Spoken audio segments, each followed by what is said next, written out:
On the line is Augie March drummer Dave Williams. Good morning, Dave. Welcome to 103.7 3WAY-FM. It's a pleasure to join you today.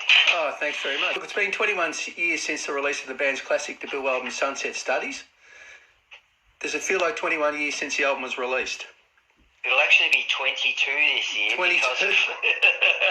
I actually did a bit of maths and I thought that might be the case, but I thought I'd better play it safe and say 21. No, 22. 22? Because it was... Yeah, these shows were originally planned as the 20th anniversary shows. So, yes, the year 2000, Y2K is when we made this record. Right. Yeah, so, 22 years. Yeah, a lot's gone on since then, 22 years. It feel like 22 years? Mate, look, time over the last 2 years has gone, I don't know, the concept for me anyway is it's been sort of turned on its head. Yeah. So, every day feels like a lifetime this.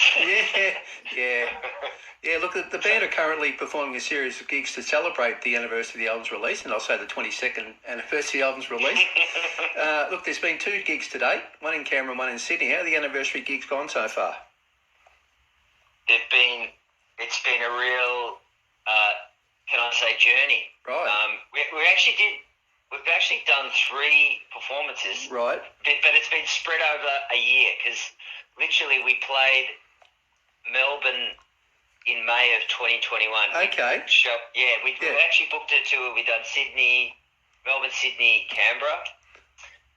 And the Melbourne shows, we were supposed to do 2 in May. We did one, and literally the next morning or the next afternoon, Melbourne got locked down for maybe the 4th time. Okay. So yes, but look, it definitely it's those these shows are unique. We didn't play the album start to finish back when we released it live. Yeah. So it's definitely been a challenge, for the band to put it together, to play these songs and give them justice and honour them. But it's been a fun sort of working thing where we've put together a show that it's just been helped to make it flow properly and and also watch people respond to songs that they mightn't have heard for 20 years. Yeah. See, the only time they ever heard that song was on a record, and now they're standing in front of the band that recorded it, playing it, to them. So that's definitely been pleasing, and it's a fun thing. It's sort of the fourth wall is being smashed down in all these in these shows because we're sort of all going on this journey together. So yeah, that's fun. Fantastic. Well, you touched on it with the original songs. You're remaining fairly faithful to the original version of the songs, or you sort of doing them differently, or you prefer to keep that a secret, or until we actually get... No secret. No, being fairly staying faithful to them. Yeah. As the most, for the most part, at other gigs like these shows, we were conscious of playing the songs as they were recorded, for the most part, and reproduce them like that. Yep. We do other shows like On the Quiet, which is like a bit more of a low-key acoustic affair where we sort of reinterpret our catalogue. Right. But this was definitely, we were conscious to keep things fairly faithful. Yeah. As much as you do in the live realm. Fantastic. Look, your next gig, of course, is on Friday the 1st of April at the Croxton Band Room in Thornbury in Melbourne. It's a great music venue. You must be really looking forward to that gig. Definitely. We were lucky enough to actually open that venue. Right. When it reopened it, when it sort of came back online back in 2015. Right. We launched that. Fantastic. We were asked to sort of co-headline that with the Drones, actually, and that was really fun. But definitely the history there, it's amazing.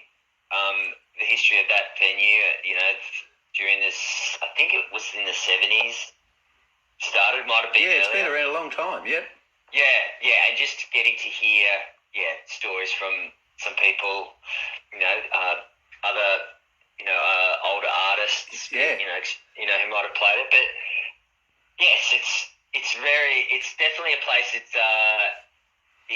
get to for a lot of people, and also, you can see the bands.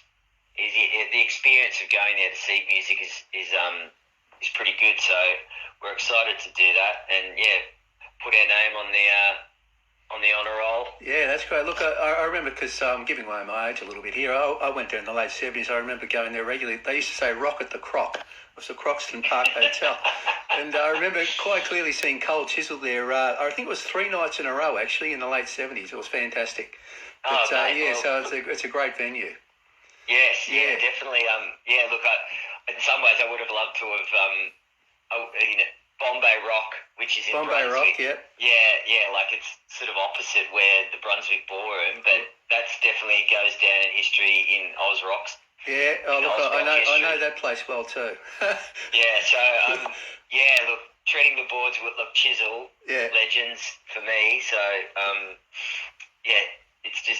it's exciting to do that. Fantastic stuff. Look, with the current lineup of the band, Augie March, look, I know it's pretty much the same as what appeared on the album, except Kiernan's here now, Kiernan Box. That's right. Yeah. Yes. Kiernan, yes. Well, Rob Dawson, our first keyboardist and sort of multi-instrumentalist, he joined the band sort of late 99, between when we recorded and released Waltz and EP. Right. And when we began recording and released Sunset. Yeah. As some people might know, but many mightn't, Rob was sadly killed in a car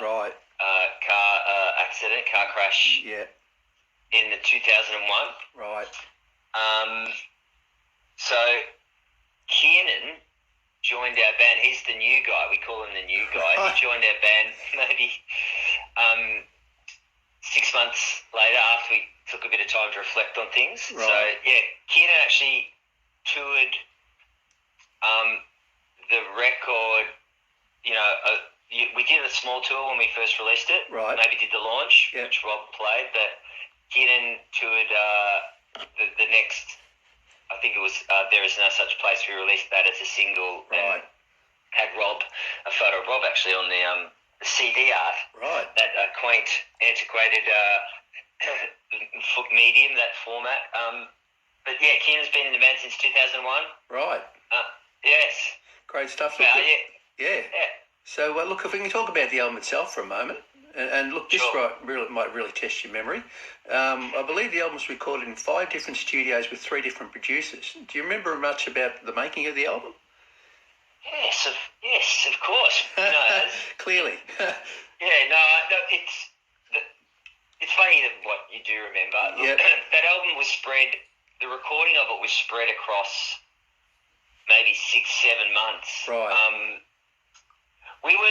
Our label at the time, BMG, gave us a lot of scope and leeway. Right. And really backed us. Yes. Yep. Yeah, it was really, really wonderful relationship. They sort of allowed us to go and explore into the studio and explore the studio. We were novices then. Try and use the studio as an instrument itself. Right.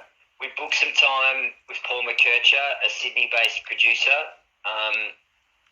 and he came down to Melbourne, and we did some recording at Sing Sing. But he had maybe 10, I think we had 10 days booked. Right. And we didn't get it finished. And right near the end of it, Paul had to leave, but we could book some more time in the studio. And as luck would have it, I was working as a dishwasher at a cafe, right. And I met a guy named Chris Thompson who would frequent that cafe, and he was another ABC engineer, and he had time. Yeah, it was very piecing together. It was very rando. Right. Yeah. Absolutely. And then Chris did some work, but he'd already booked some stuff, and then we found another Chris, an English man named Chris. I can't remember his last name. Sorry, Chris.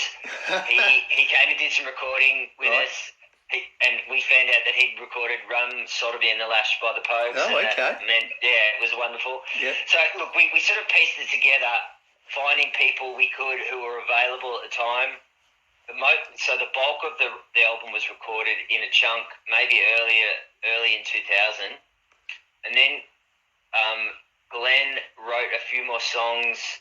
One of those was "There Is No Such Place." Yep. That came late, and showed it to Rob, and Rob composed a piano part and really championed that song and said, "That is a great song. We should record that." Right. So that Rob was really responsible for that song being recorded, and we did that till later in the year at ABC in Melbourne with Chris Thompson. Right. And so it's a great song. That is the reason. Yeah, lots of people look like everything. You know, we are and did stand on the shoulders of giants. There was a lot of people behind us helping out. So a real collaborative effort.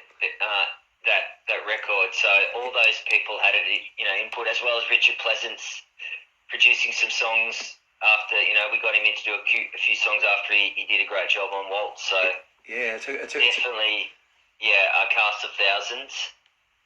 Yeah, look, it's great. Look, I love the whole album, I've got to say that. But if pushed, I'd have to say that the title track, Sunset Studies, and track 2, Maroondah Reservoir, my favourite songs on the album.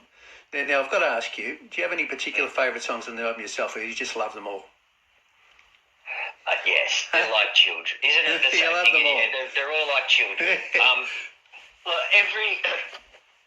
They're all, they all have their charm, of course. Yeah. Some songs are hard to play live. Right. Get right anyway. Yeah.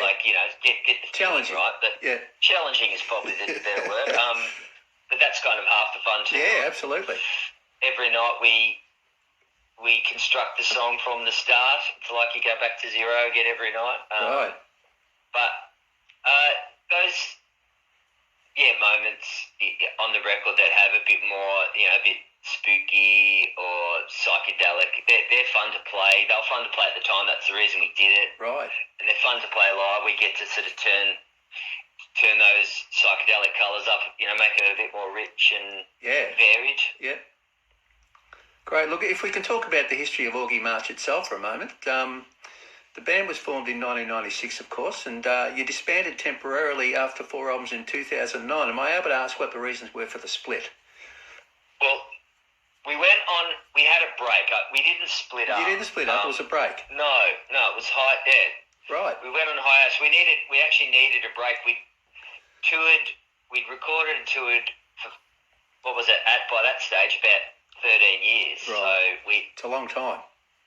It was a long time. Yeah. And Glenn, it definitely, Glenn expressed a desire to do a solo album. Right. Pardon me. And it also, at the time he started talking about that, and we also needed a break. The band was sort of burnt out. Right. Honestly. So we've been touring. We've done about 2 years of touring through America, and then back to Australia, and we pretty much just been on a treadmill at the time. Yeah. So that was there was always an intention of regrouping. Right. But it was really one of the best things we did. Everyone went away. Glenn went and made a solo album with his brother and some close friends, and that was, I think, really super rewarding for him. Yeah. I went off and made albums with other people. Dan Kelly joined Dan Kelly's band. Great. Yes, Adam and Edmund and Kiernan joined Dan Kelly's band as well. So everyone went off and did other things, as well as just reflecting and recharging and things like that. And we sort of reconvened maybe 2012. Yeah. And started writing and rehearsing what turned out to be Haven's Dumb. Great stuff, fantastic. Look, it's before we let you go, can we talk a little bit about the future of Augie March for a moment? Your most recent album, Blood, Sport and Porn, was released only a few months ago, of course. Mm-hmm. Another great Augie March album too, by the way. Great stuff. Thank you. Yeah, that'll keep us happy for a while. But is there anything else coming up for Augie March in the foreseeable future that we can look forward to? Well, gig-wise, we've got a few shows. Right. So I'll even pump up. Richo's got a solo show. Right. Yeah, in early April, maybe a week after that, at the John Curtin, Right. where you'll get to hear him play Augie March songs as well as his some solo songs. Yeah, sounds great. And we're also playing at Boogie Fest. Right. You'll hear Augie March in full gas there. And yeah, we're just planning. We've got some shows late May, just some regional shows in Victoria. Right. That at the moment is about it. Look, there's always talk because 2020 gig wave crashed into 2021, and then that gig wave crashed in 2022. 2022 is the 20th anniversary of Strange Bird, our second record. Right. So yeah, we're just we're having a little natter about how to honour, commemorate that. Great. That album that actually was Kiernan's first recorded. That was the first time he came and did some recording with us. So. Great, yeah. Well, these gigs coming up, just in the near future. But yeah, COVID times, you don't necessarily plan too far ahead. No, fantastic. Look, with the Victorian regional ones, have you decided on where you're actually going to play yet, or is it sort of too early?